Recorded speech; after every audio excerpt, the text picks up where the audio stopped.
Hi, this is Vijay Bambwani here, and I'm recording this video from my residence and keeping a pulse on the market. I'm keeping my ears to the ground and listening to all kinds of data that the market keeps sending out. This video is actually about a lot of feedback and a lot of queries that I have received from my viewers. Hey, I love hearing from you. Keep the lines of communication open. I love it when you ask me questions in the comment section or on my social media accounts, etc. Keep them coming, and as far as possible, I will keep answering them to the best of my abilities. Now, the question that's on the top of the mind of some of my viewers is there any likelihood of an armed conflict between the US and China, especially that now that the US has started the countdown to its elections, which are to be held on 3rd November 2020? And should an armed conflict, even a limited one, get triggered off, it's obviously going to make the financial markets nervous.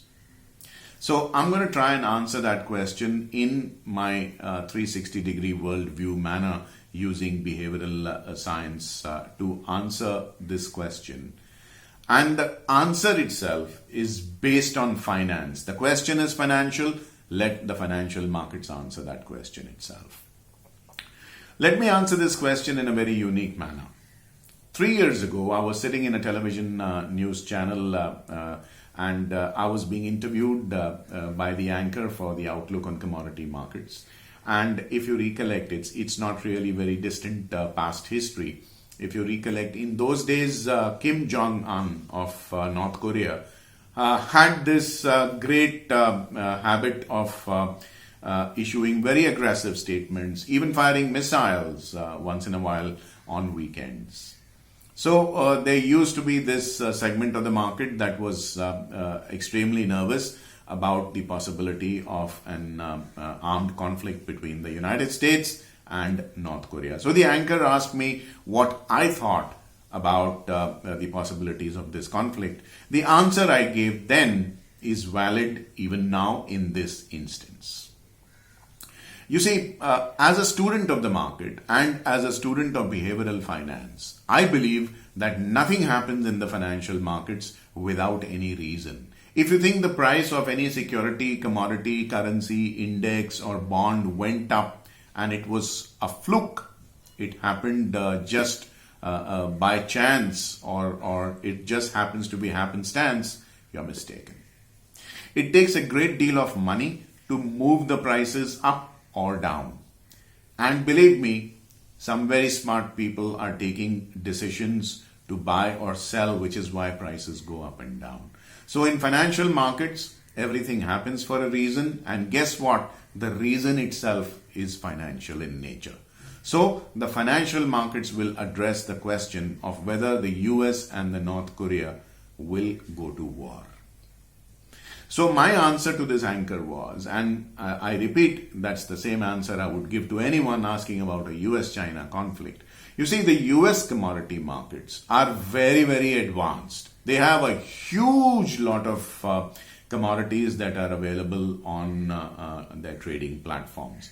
Of course, the usual ones like rice, wheat, soya beans, soya oil, etc., are a given.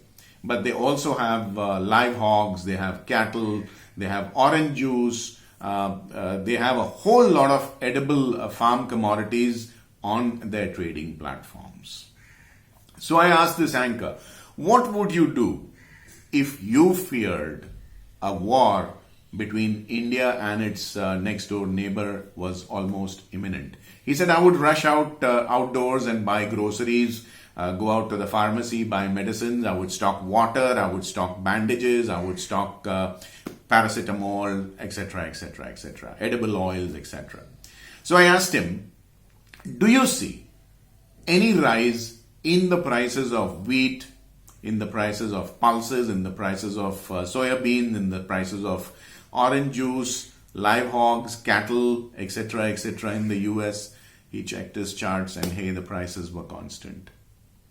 So my question was, if at all the average US citizen was fearing a war with North Korea, or if the market was fearing a war with North Korea, why were farm commodity prices not going up? Why were people not accumulating food, water, and other drinks like orange juice?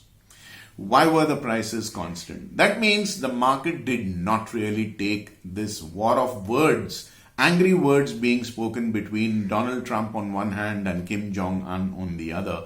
The market did not really take them all that seriously. It was just posturing, it was rhetoric, it was saber rattling. Both were rattling their swords. Nobody actually wanted to go to war. So the next time you have doubts about whether the market is fearing the worst and you have doubts in your mind, go back to Mr. Market and ask Mr. Market, what are you actually feeling? Believe me, the prices will answer that question. Are you seeing any prices rising out of the ordinary on the NCDX, which is a farms commodity specific exchange? Or are you seeing a huge degree of price mobility upwards in agricultural commodities that are available on the MCX? I don't think so. Hey, the market's telling me there is very little, if at all, any possibility of any armed conflict between America and China.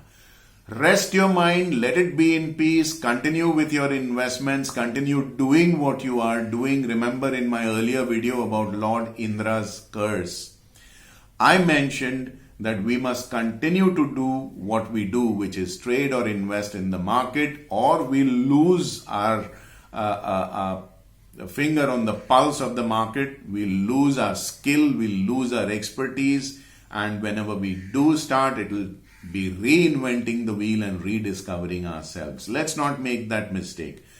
The market will go on. On this restful note, I say goodbye to you in this video till I meet you in my next. Before I sign off, let me remind you to click like on this video if you're watching it on YouTube. In the comment section, do let me know what you think about this video and what you would want me to record in my next video. Do subscribe to my YouTube channel and help me reach out to fellow traders to help them better traders using knowledge-based investment and trading techniques. Goodbye, take care, take very good care of yourself, your family, your health, investments and trades. Vijay Bambwani signing off for now. Thank you for watching my video. Till we meet again in my next. Bye-bye. Also, do not forget to subscribe to my free email newsletter, Fast Profits Daily, and get my free guide, How to Trade Markets Like a Pro.